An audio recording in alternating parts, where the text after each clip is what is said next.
श्री गणेशाय नमः। श्री रामचंद्र डोंगरे जी महाराज द्वारा रचित श्रीमद् भागवत रहस्य। प्रहलाद जी का असुर बालकों को उपदेश। एक बार गुरुजी कहीं बाहर गए हुए थे तो शिष्यों ने गेंद खेलने की सोची। प्रहलाद जी ने उनसे कहा कि मैं आज तुम्हें एक नया खेल खिलाऊंगा। उन्होंने उन बालकों को भागवत धर्म का उपदेश दिया। प्रहलाद जी ने कहा, कौमार आचरेत प्राज्ञो धर्मान भागवतानिह दुर्लभम मानुषम जन्म तदप्य ध्रुवम अर्थदम। मित्रों, इस संसार में मानव जन्म अति दुर्लभ है। इसके सहारे तो परमात्मा की भी प्राप्ति हो सकती है, किंतु कोई यह जान नहीं पाता कि इसका अंत कब आने वाला है। अतः बुद्धिमान पुरुषों को चाहिए कि वह यौवन और वृद्धावस्था का विश्वास न करें और बाल्यावस्था से ही प्रभु प्राप्ति का साधन करें। प्रहलाद का चरित्र भी हमें यही सिखाता है कि बाल्यावस्था से ही ईश्वर भजन में लीन हो जाना चाहिए। माता पिता को चाहिए कि अपनी संतानों में वे धार्मिक संस्कारों को उत्पन्न करें। वृद्धावस्था में देह की सेवा तो हो सकती है, किंतु देव की नहीं। मानव शरीर की प्राप्ति भोगापभोग के लिए नहीं हुई है, अपितु इसकी प्राप्ति तो भगवत भजन के द्वारा प्रभु प्राप्ति के लिए ही हुई है। शरीर का नाशवान होने पर भी मनुष्य जन्म दुर्लभ है। कारण यह है कि वह जन्म इच्छित वस्तु दे सकता है। इस अनित्य और नाशवान शरीर से नित्य वस्तु भगवान की प्राप्ति हो सकती है। यह मानव शरीर बड़ा ही कीमती है। कई बार जन्म मरण की पीड़ा सहता हुआ जीव इस शरीर में आया है। ईश्वर नित्य है और शरीर अनित्य है, किंतु इसी अनित्य शरीर से ही नित्य ईश्वर की प्राप्ति हो सकती है। अतः मानव देह की भी बड़ी भारी महिमा है। कहते हैं कि कभी मनुष्य की आयु 100 वर्ष की होती थी। आज तो वैसी बात नहीं है। आज तो आधी निद्रावस्था में, चौथे भाग की आयु बाल्यावस्था में और कुमारावस्था में बीत जाती है। बाल्यावस्था अज्ञान में और कुमारावस्था खेल कूद में बीत जाती है। वृद्धावस्था के वर्ष भी निरर्थक ही होते हैं, क्योंकि शरीर क्षीणता के कारण वृद्धावस्था में कुछ भी काम नहीं हो पाता। यौवन के वर्ष काम भोग में गुजर जाते हैं। तो अब कितने वर्ष शेष रहे? इन शेष वर्षों में आत्म कल्याण की साधना कब और कैसे होगी? अतः व्यक्ति को चाहिए कि वह हमेशा आत्म कल्याण की प्रवृत्ति करे। जब तक यह शरीर रूपी ग्रह स्वस्थ है, तब तक वृद्धावस्था का आक्रमण नहीं हो पाया है।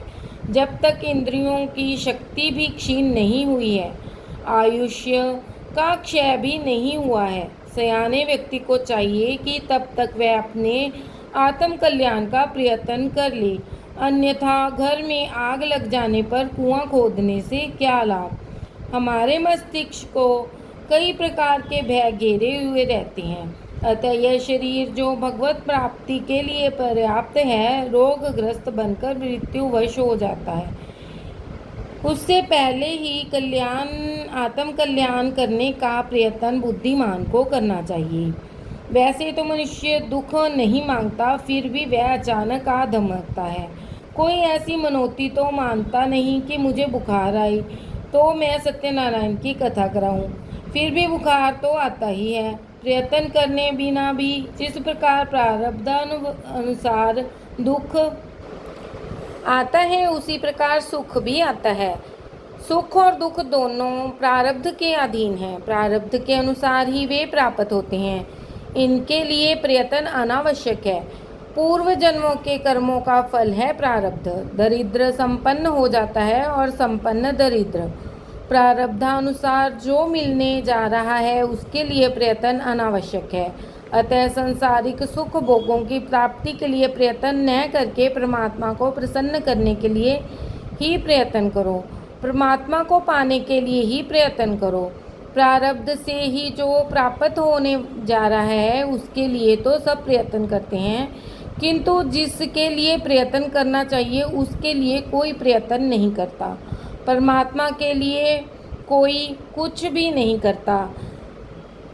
सत्कर्म में प्रयत्न प्रधान है, प्रारब्ध नहीं। सत्कर्म में बाधा डालने की शक्ति प्रारब्ध में नहीं होती। मनुष्य की अपनी दुर्बलता के कारण ही प्रभु भजन में बाधा उपस्थित होती है। बालकों ने प्रहलाद जी से पूछा कि यदि हम वृद्धावस्था में ही भजन करें तो? प्रहलाद जी ने उनको समझाया कि भजन यौवन में ही हो सकता है। वृद्धावस्था में शारीरिक दुर्बलता के कारण ईश्वर की आराधना नहीं हो पाती। वृद्धावस्था में देह की भक्ति तो हो सकती है किंतु देव की नहीं। बालकों ने पूछा तो फिर हम अभी से भक्ति क्यों करें, युवावस्था में कर लेंगे। प्रहलाद जी कहते हैं यौवन में मद उत्पन्न होता है। युवावस्था में मनुष्य इंद्रियों से प्यार करता है, वह इंद्रियों के अधीन हो जाता है। यौवन में वह कई प्रकार के मोह में फंस जाता है। अर्थोपार्जन और इंद्रियों के लालना में ही उसकी आयु नष्ट हो जाती है। यूँ तो आत्मा इंद्रियों का स्वामी है, परंतु तो भी मनुष्य इंद्रियों का दास बन जाता है। यह बात सर्वसामान्य है। बड़े बड़े विद्वान भी सारा दिन धन के पीछे मारे मारे फिरते हैं और रात को कामांध बन जाते हैं। विद्या का फल तो जन्म मृत्यु की व्यथा से मुक्ति और परमात्मा की प्राप्ति है। विद्या का फल धन नहीं, प्रतिष्ठा नहीं है। दैत्य बालकों ने पूछा कि हम परमात्मा को प्रसन्न कैसे करें। प्रहलाद जी ने कहा कि सभी में एक परमात्मा ही दर्शन करो। जगत को प्रसन्न करना कठिन है, पर श्री कृष्ण को प्रसन्न करना सरल है।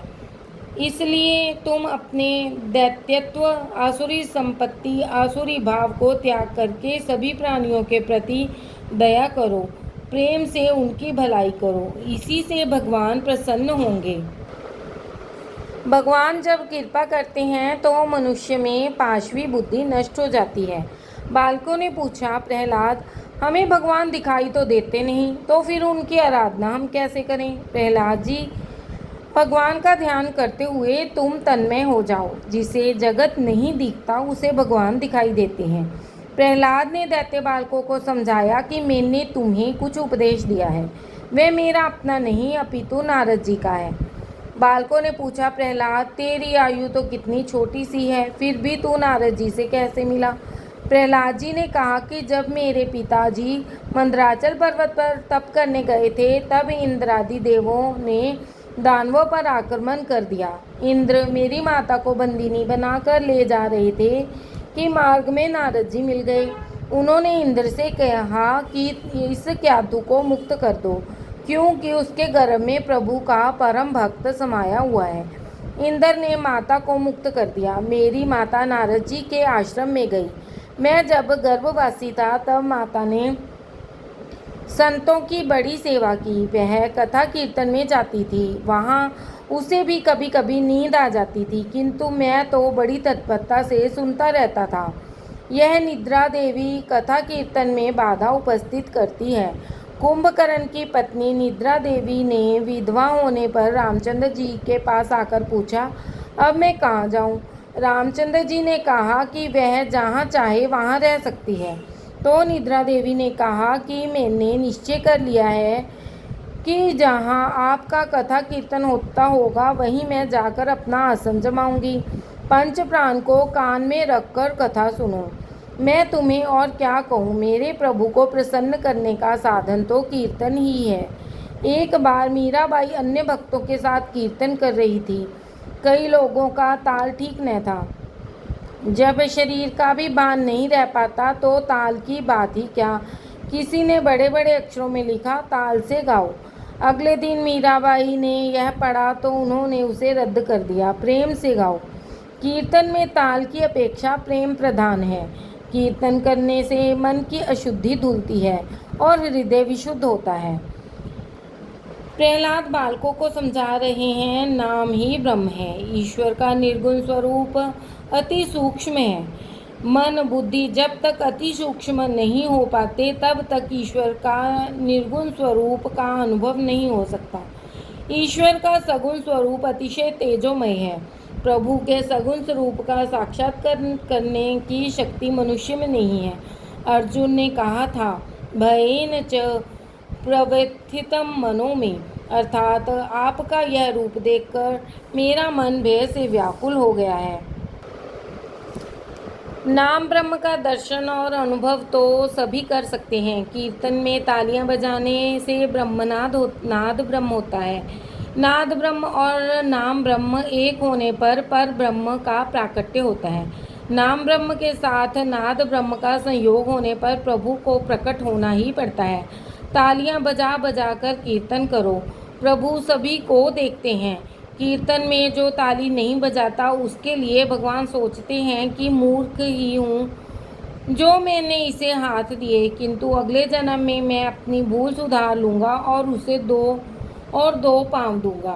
प्रभु भजन में तालियां बजाने में शर्म क्यों? पाप से शर्म करो, पाप करने में हेठी है। जो प्रभु भजन में तालियां बजाने से कतराते हैं उसे अगले जन्म में परमात्मा हाथ की जगह 2 पाँव देते हैं। अतः प्रेम से तालियां बजाकर कीर्तन करो। प्रहलाद जी ने बालकों को आज्ञा दी, प्रेम से कीर्तन करो। भगवान को प्रसन्न करने के लिए दान, तप, यज्ञ, शौच, व्रत आदि ही पर्याप्त है नहीं है। वे तो केवल निष्काम प्रेम भक्ति से ही प्रसन्न होते हैं। अन्य सब कुछ तो विडंबना मात्र है। अतः भक्ति करो। प्रहलाद जी सभी से कीर्तन मंत्र जप कराने लगे। हरे राम राम राम हरे हरे, हरे कृष्ण कृष्ण कृष्ण हरे हरे। यह मंत्र कलि संवर्तन उपनिषद का है। यह महामंत्र है। इसके जप करने के लिए किसी भी विधि की आवश्यकता नहीं है। इस मंत्र को जप चाहे जिस स्थिति में हो, स्नान किए बिना भी हो सकता है। रास्ते में चलते चलते जूतों सहित भी जप किया जा सकता है। सभी बालक तालियां बजाते हुए हरे राम राम राम हरे हरे का कीर्तन करने लगे। कथा में कीर्तन भी होना चाहिए। कीर्तन के बिना कथा परिपूर्ण नहीं हो पाती। कीर्तन से पाप जलते हैं, हृदय विशुद्ध होता है, परमात्मा हृदय में आ बसते हैं। अतः कीर्तन प्रेम से करो। प्रहलाद जी तन्मय हो गए और राधा कृष्ण का दर्शन करके थै थै नाचने लगे। बालक भी प्रभु भजन में मग्न होकर नाचने लगे। इतने में चंडामार्क आ गए। उन्होंने सोचा कि हिरण्यकशिपु ने कहीं यह जान लिया तो बड़ा अनर्थ होगा। उन्होंने प्रहलाद जी से कहा कि क्या उधम मचा रहे हो, बंद करो यह भजन। परंतु उनकी कौन सुनता, मन तो कृष्ण से जा लगा था। तो प्रहलाद जी ने भी नहीं सुना। चंडामार्क ने दौड़कर प्रहलाद का हाथ पकड़ा। प्रहलाद का शरीर तो दिव्य था, त्यों ही चंडामार्क ने उनका स्पर्श किया तो वो भी नाचने लगे। उसी दिन हिरण्यकशिपु ने सोचा कि मैं तो जरा जाकर देखूं कि गुरुजी कैसे शिक्षा दे रहे हैं। उसने वहां एक सेवक भेजा। सेवक ने यह समूह नृत्य देखा तो सोच में पड़ गया। नाम कीर्तन में लीन होकर गुरुजी और सभी बालक नाच रहे थे। सेवक ने सोचा कि राजा को तो यह बात अच्छी नहीं लगती, अतः यदि वह जान जाएंगे तो गुरुजी की हत्या करवा देंगे। सेवक ने गुरुजी का हाथ पकड़कर उन्हें आसन पर बिठलाने का प्रयत्न किया, किंतु गुरुजी के स्पर्श पर वह भी नाचने लगा।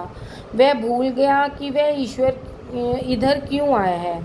सत्संग की महिमा ही न्यारी है। सेवक को लौटने में देरी हुई तो राजा ने दूसरा सेवक भेजा। उसने भी देखा कि वहाँ सबके सब संकीर्तन में पागल होकर नाच रहे हैं। वह उस भजन मंडली में से किसी व्यक्ति को स्पर्श से वह भी नाचने लगा। इस प्रकार राजा सेवक भेजता गया और वे भी सब उधर जाकर नाचने लगे। राजा ने सोचा कि यह क्या रहस्य है। वह स्वयं वहां दौड़ता हुआ आया। उसने देखा कि गुरुजी, बालकगण और सभी सेवक नाम संकीर्तन में लीन होकर नाच रहे हैं। इस दृश्य को देखकर राजा आग बबूला हो गया। उसने उन नाचने वालों में से किसी एक का हाथ पकड़कर नीचे बिठा दिया। राजा को स्पर्श से कुछ भी न हुआ, क्योंकि वह तो बिजली के बिगड़े हुए बल्ब जैसा था। बिजली का गोला यदि चालू हालत में हो तभी बिजली का प्रभाव उस पर असर करता है, अन्यथा नहीं। भजन कीर्तन रुक गया। गुरुजी ने राजा को सारी बात बताई तो वह क्रोधित होकर प्रहलाद से कहने लगा कि अब भी मेरे शत्रु विष्णु का कीर्तन कर रहा है। जगत में मेरे सिवाय कोई दूसरा ईश्वर नहीं है। दुष्ट, आज मैं तुझे मार डालूंगा। मेरा यह बालक स्वयं तो सुधरता है नहीं, यह अन्य बालकों को भी बिगाड़ रहा है। ऐसा सोचकर राजा ने लपक कर प्रहलाद जी का हाथ पकड़ा। राजा पर पुत्र की भक्ति का रंग चढ़ नहीं पाया। वह गोला भी बेकार हो तो फिर विद्युत शक्ति भी क्या करेगी। राजा ने प्रहलाद को धरती पर पटका तो धरती माता ने उसे अपनी गोद में उठा लिया। प्रहलाद जी ने पिता को प्रणाम किया। हिरण्यकशिपु ने कहा कि तू मुझे प्रणाम तो करता है किंतु मेरा कहा तो मानता नहीं। बता, तेरा रक्षक विष्णु कहाँ है। प्रहलाद ने कहा, पिताजी, मेरे भगवान तो सर्वत्र हैं। पिताजी, शायद आप यह मानते हैं कि आप वीर हैं, किंतु वीर तो वही है जिसने अपने आंतरिक शत्रुओं से को पराजित किया है। आप मानते हैं कि आपने जगत को जीता है, किंतु जग विजेता तो वही है जिसने अपने मन को जीत लिया है। काम, क्रोध आदि 6 चोर आपके मन में बसे हुए हैं जो आपके विवेक धन को लूट रहे हैं। क्रोध न करें। आपके मुख पर आज मृत्यु की छाया दिख रही है, अतः राग द्वेष का त्याग करके नारायण की आराधना करें। मेरे नारायण का भजन कीजिए। हिरण्यकशिपु क्रोधित होकर चिल्लाने लगा, मेरा पुत्र होकर मुझे उपदेश दे रहा है। कहाँ है तेरा रक्षक विष्णु। प्रहलाद, मेरे प्रभु तो सर्वव्यापक हैं, वे मुझ में हैं, मैं और आप में भी हैं, आप में भी वे हैं, तभी तो आप बोल पाते हैं। विष्णु सर्व में हैं, सर्वत्र हैं।